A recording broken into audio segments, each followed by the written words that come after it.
30 seconds in and you'd be forgiven for thinking you've accidentally started up a Marvel movie. Such is the similarities with the introduction sequence to the Hollywood juggernaut. But thankfully, that's where the similarities end. This 2006 classic injects the late 80s, early 90s Hong Kong cinema vibe with a smattering of CGI for the most complex details. And the result?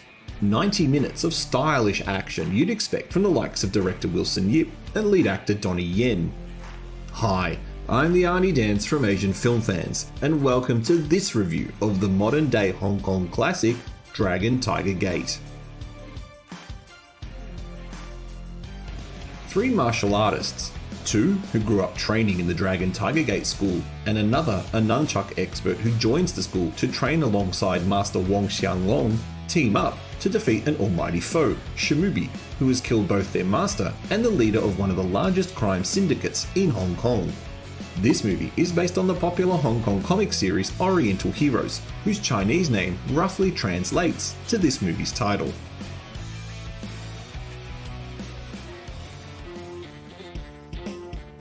Different audiences will watch this movie for different reasons, but the result will be the same. If you like fun movies that are more about style and entertainment than complex storylines, then this should be on your must-watch list.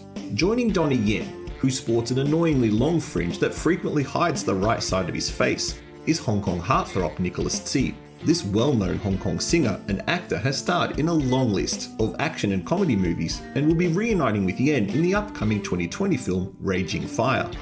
Alongside them is yet another Hong Kong heartthrob in Sean Yu, who plays the nunchuck hero Turbo, who was busy in the 2010s starring in mostly average comedies after his stint in the Infernal Affairs trilogy. There's even more talent in this film, with Mr. Cool Louis Koo providing the voice of the main bad guy, the criminally underused Xing Yu as the Sai-wielding demon, and the beautiful Ji Dong as Ma Xiaoling, who bears more than a passing resemblance to Lu Yifei.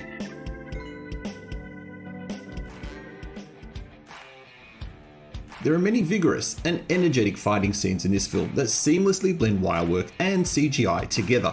Being a movie about characters with supernatural levels of strength, the wirework is used to accentuate the powers that each character wields. Unlike most modern wirework that can cause the actors to float in the air, wirework in this movie is used to pinball our characters around the screen with impressive flair, no doubt improved by a liberal use of CGI. Bad CGI and wirework can really ruin a movie like this, but luckily for the audience, that's not the case. While the CGI is obvious, from the bright neon city lights to the seamless room-to-room transitions in the sushi restaurant at the start of the film, to the mixture of CGI and practical effects within the final 3-on-1 fight, it's all blended in rather well. It's not Hollywood level, which works in its favour as it has a more gritty and grainy feel, rather than the over-processed and over-coloured mess of all modern Marvel films. And on top of that, back at the sushi restaurant, the top-down shot that swings the camera room to room to follow the action adds an authentic comic book feel to the movie, as does the multi-shot montage of Ma Xiaoling collecting the prayer beads at the steps of the Bayan Pagoda.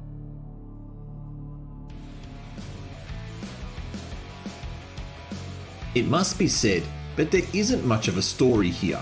It's essentially good versus bad. Bad guy gets redemption after a tragedy and teams up with the good guys to defeat the ultimate baddie.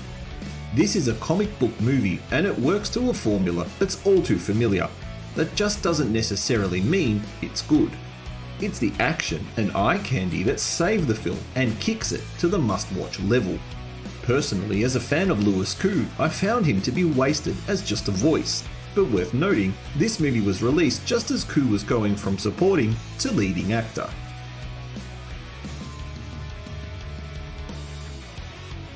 Comic book movies are usually not my personal taste, but when you mix in some of my favourite actors, inject some unique Hong Kong personality and humour, and throw in the director of some of the most influential modern Hong Kong action films, then this instantly gets my attention. It's unfortunate that it's a sad reminder of how exciting and brilliant the Hong Kong movie industry used to be. At least we will always have this movie to remind us. My recommendation is must watch. If you've seen it, what did you think?